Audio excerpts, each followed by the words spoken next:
That's very nice. Thank you. Here we are talking about psychic phenomena. Oh, you're going to see an amazing show. Some of the most fascinating research conducted today is in the field of parapsychology, a new frontier science trying to explain some age-old questions about the human mind. And we're going to be exploring some of those mysteries on the show today, as well as seeing some things that might be termed incredible. Our guide through this shadowy and uncharted realm is a noted parapsychologist who works with the Mobius Society here in Los Angeles, and he's going to show us the results of an experiment conducted before our cameras yesterday in a psychic phenomenon known as remote viewing. But would you first welcome, before you see this remote viewing, Dr. Stephan Schwartz. Dr. Schwartz?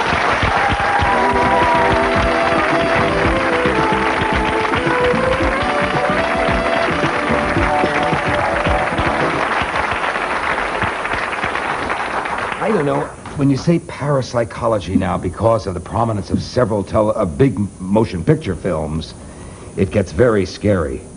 How, Stephan, will this come into good use in our lives? Well, Merv, I think the thing about it that's significant is how ordinary it is. It's not weird things and weird voices. This seems to be a normal human ability that we utilize all the time. We call it women's intuition. We call it a businessman's hunch. We call it a Marine platoon leader who says, I don't think we're going to go down that trail. Sixth sense? Sixth sense. It is a normal part of human functioning. That's the thing that I think is the most important part about it. But we've always dismissed it with those phrases. Mm-hmm. So what you're attempting to do is to develop those things that everybody is calling a woman's intuition. Right.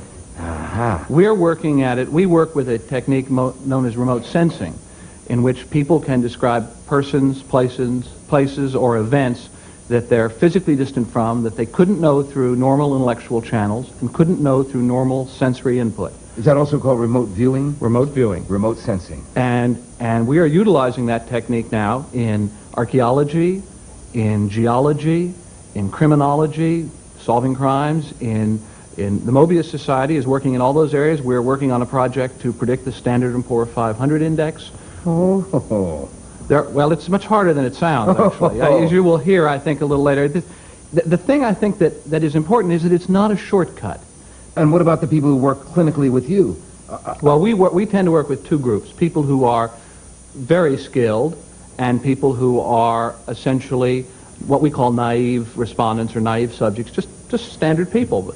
The thing that we found is that just normal people, just good standard middle-class Americans who go to jobs like everybody else can have extraordinary abilities, and that it seems to be spread through the population much as musical ability. Not everybody's going to be Heifetz or Barry Manilow, and not everyone is going to be able to do extraordinarily well, but a small group will.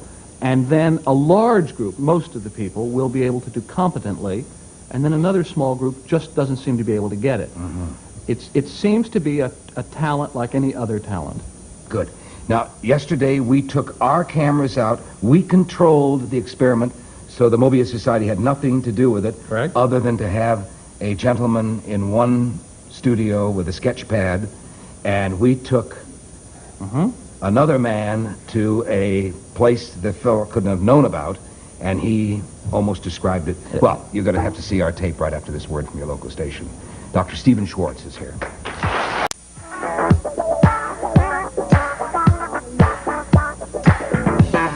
All right, we're visiting with Stephan Schwartz here from the Mobius Society. You better set this up, what we did with our cameras yesterday, so we get it technically right. Okay. Well, essentially, remote sensing is, as I say, is the ability to describe persons or places or events that are physically distant from you. And so the Merv Griffin staff, there are 5 targets were selected. I think this is going to be in this clip. Like 5 tourist places, or just 5 very distinctly different places.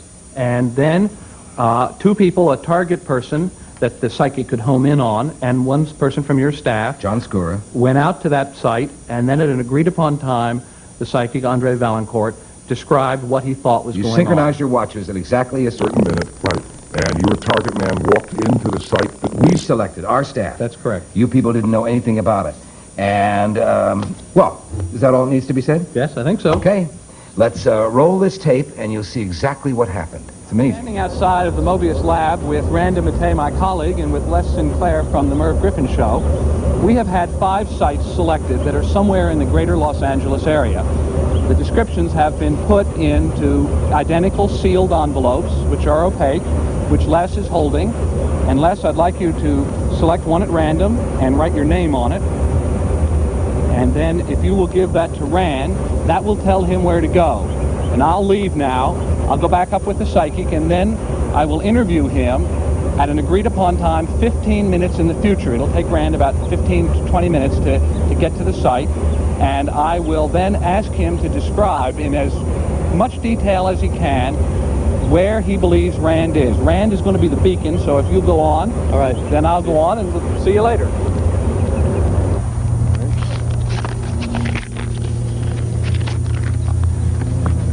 Okay, that's our target.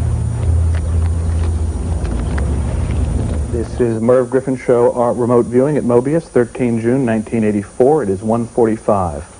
Andre, I'd like you to go out to where Rand is. He is somewhere in the greater Los Angeles area. I'd like you to give me your impressions, the images that come to you of that site. Your first impression? First impression, is this vertical? A vertical?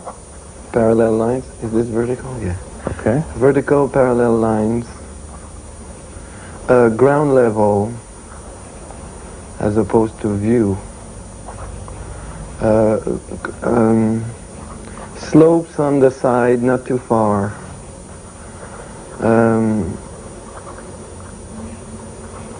Very lot of air, high ceilings or a high building or Okay. echo.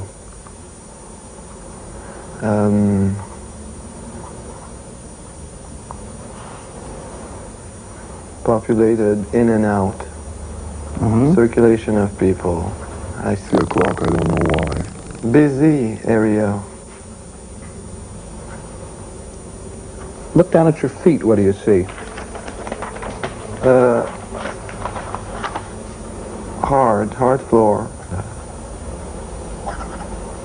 There's also wood there, but not on the necessarily on the floor. Okay. Old wood or something like that. I get the impression of like leather and wood, like the smell of leather. Okay. Something like that. Okay. It's like it's clearer on the upper part than on the lower part. The windows would be up higher than normal or something like that. Or a skylight maybe. But something along those lines. Well, is it a place of work or a place of recreation? No, it's not a place of work and it's not a place of recreation either. It's well, no, it is. There is some people that work there, but it's not the main. It's not a building full of people that work. It's, I don't know. I have the impression that people go through there more than anything. It's a passageway, not in the sense of a like a hallway, but it's an area where people pass through from one place to another. Yeah, or they come in bunches at different times, or that type of a thing. There's a central image that you're going to see, some central thing that you will be at. What do you think that is? What image comes to you? Like you would be in a big place, like too big for one person. Okay. It's not a house or... Not a house, right. Okay, is there any final thing you want to say before we, any final impression? There's something written on the wall. Something written on the wall. Okay? Okay, can you tell me where you are? You're at the Sunset Ranch atop Beechwood Canyon. Now, the thing that's interesting about this, Merv, is that he is not just what he got right, but what he got wrong. He never saw it as a dude ranch or a stables. And this is not untypical. These experiences come in the same kind of way that you have remembrances from childhood. They're just little flashes. They're like daydreams. It's not that glib flow that you hear He in the doesn't get a movies. solid picture like Exactly. we're seeing here. Exactly. Now, of course, also this is about a few minutes out of a 15-minute scenario. So he made 40 discrete statements. 31 of them were right. But that's not really a good measure, because the other part is what he didn't say, and that, as I say, is the fact that he never saw horses and he never saw this as a dude ranch. And this is fairly typical. When people have these experiences, they report, I have these kind of little flashes that just come in. They're almost like little inspiration points. And sometimes they're not very coherent. He later went on and said, I smelled something sort of funny. And Yeah, old-fashioned and leather. And I mean, now the other thing that's interesting is that you particularly get a sense of this when you look at the other 4 sites that were in the target pool. right. And There they are on camera. all right, one of them is a tomb up in Forest Lawn. The other is a kind of sculpture downtown in Los Angeles. Yeah. The other is a palm grove.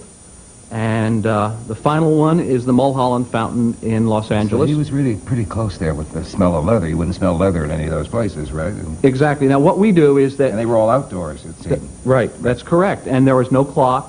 Right. There's no writing on the wall. There's no old wood.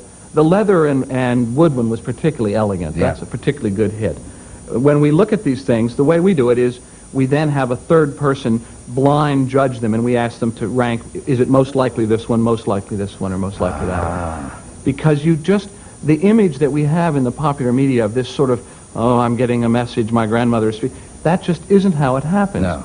It comes in these little fragments. And what we try to do in our research is to learn how to eliminate the noise, the false images, the wrong concepts, the all kinds of stuff that's going on in your head, to pull this really very weak little signal out. We'll stay along with Stephan Schwartz, and we'll be back.